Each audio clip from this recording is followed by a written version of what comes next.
missionary trip was to Juarez, Mexico, which is just on the other side of El Paso, Texas, in Mexico. And I have to be honest with you, when I was thinking about going to Mexico for this trip, I knew that there wouldn't be any television and we wouldn't have phone access on the base, and that was my main concern, being disconnected from, watching TV and smartphones and whatnot. Even though this was a time of pagers and two-ways, and I think the highest technology was like a flip phone, something like that. Now, when I was in Juarez, this was just before Juarez became known as one of the most dangerous places on earth to live. But if you were in Juarez at that time, on the ground, you would have already seen the fact that this was an extremely dangerous place with drug cartels basically fighting for dominance of the city and just mass killings, and it was pretty much a slum everywhere you went in Juarez. So this is what I was going into. Now, when we got to Juarez, the missionary team that I was with, I met up with like 75 to 100 other missionaries, mainly youth and young adults from all over the country. And we were on this compound on the outskirts of Juarez. It was a very basic compound. We had a few cinder block large buildings where we slept. We ate together. We took cold showers together because there was no hot water. Basically, we slept in these large rooms lined with bunk beds of about 20 people each.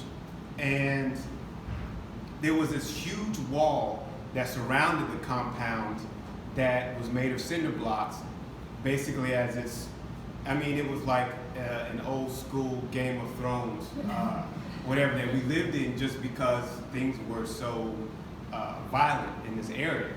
And this was like our protection.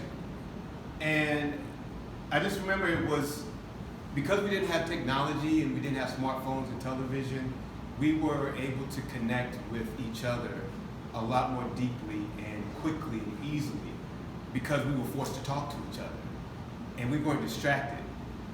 And also, when I was there, I remember that I had this sense that I needed to remember this experience for some reason, and I needed to protect this memory of this experience I was about to have. It was almost like a subconscious thing where I didn't think about it, but I was just recording everything, how I felt and what I saw.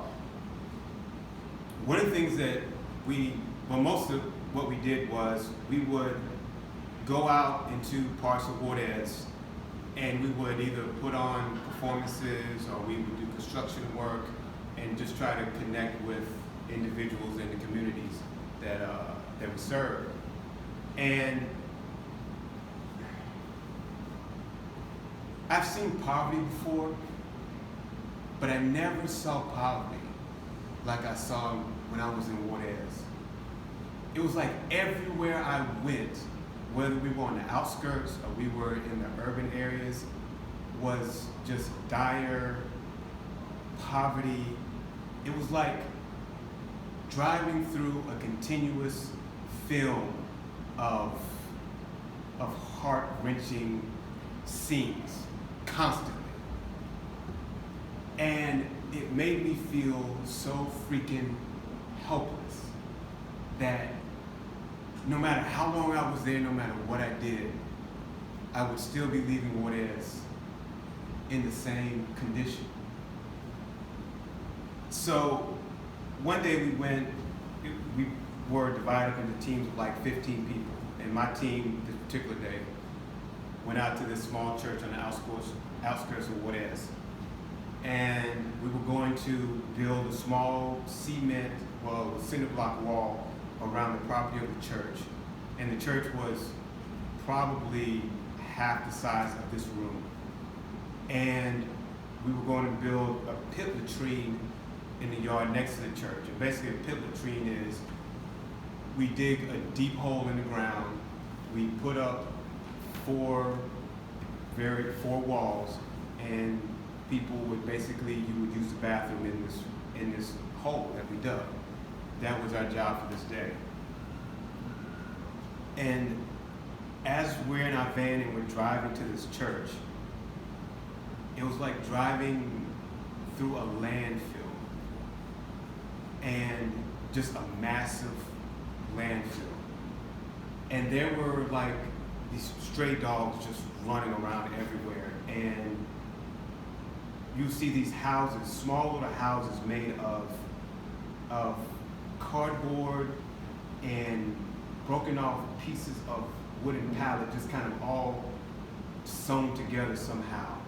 And these people were living in this, and you see kids like playing in trash and garbage on these mountains of just rubbish. And it was July, and in July in Mexico, it is hot as hell. But there's hardly any vegetation where we are. It's basically just all dirt and rocks. We drive to this church, we get out, and the pastor and his family meets us and a couple of other people, and we just start working, digging, building, and just building a relationship with the people there. And there was no shade, of course. There was no AC in the church, so there was no escaping the heat. And I'm sweating profusely. I mean, my clothes are soaked, they've turned brown from the dirt, and I've tied something around my head to try to, keep the sun directly out of my eyes, and it was just difficult work. But I enjoyed it because of the connection that I was able to build with the people that I was working with, and especially these kids. These kids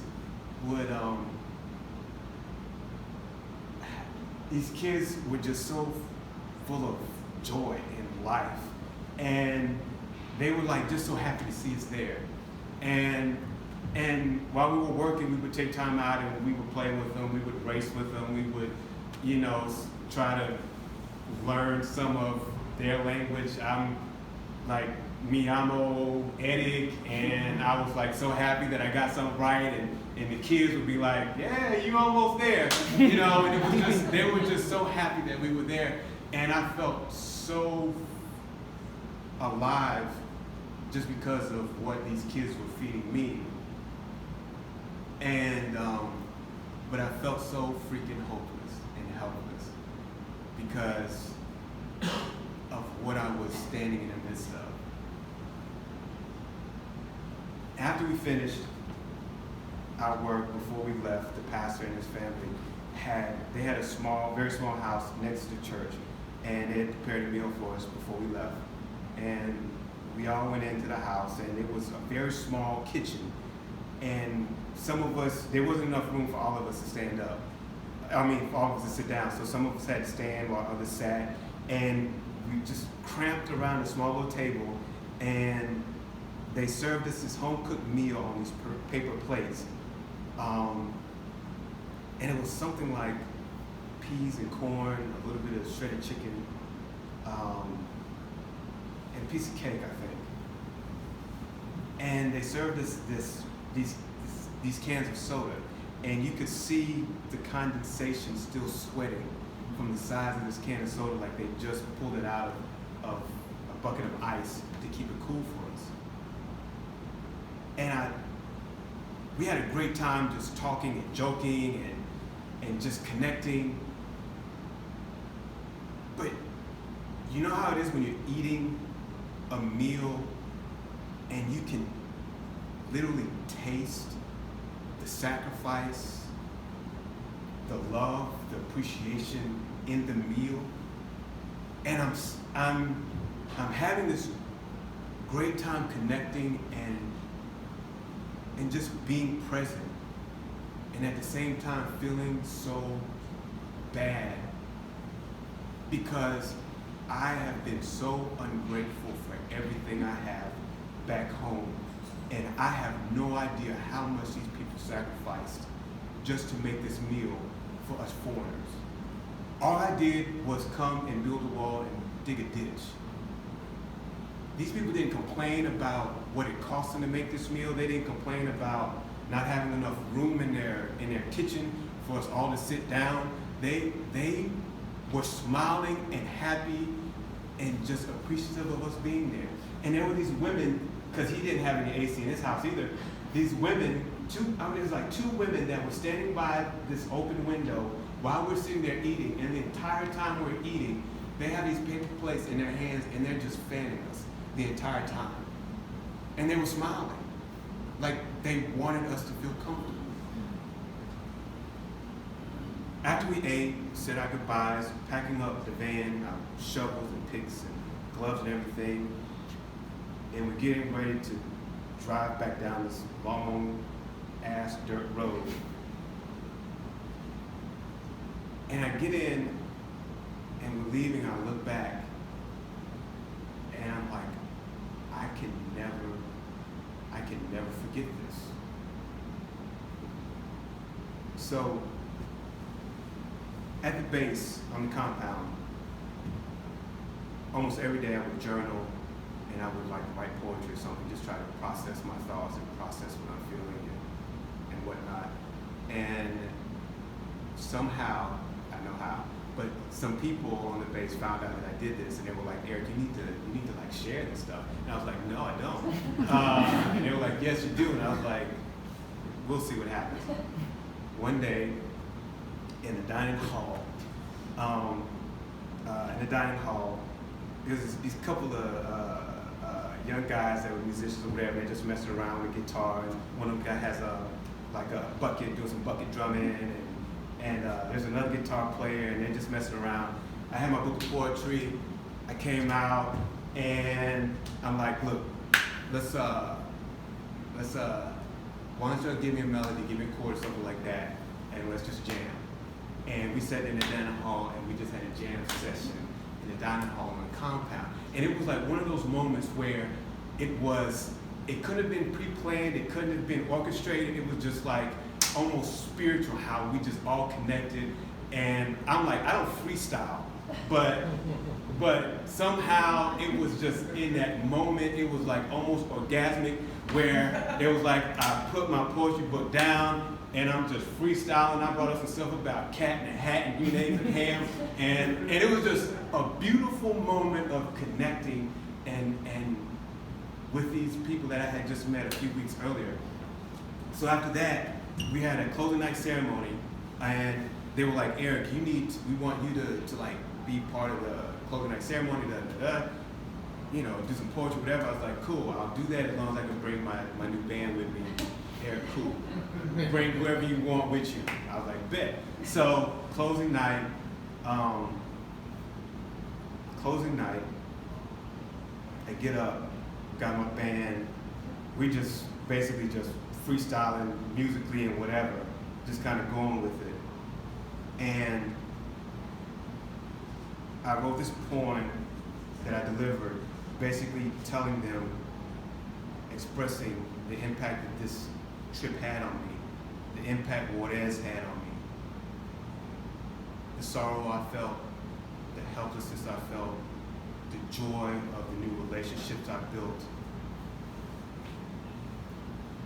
my conviction to live a life of meaning after I leave this place the next day. And I made sure everybody in that audience knew that I may have to leave Juarez tomorrow, but I will never forget you, baby. I will never forget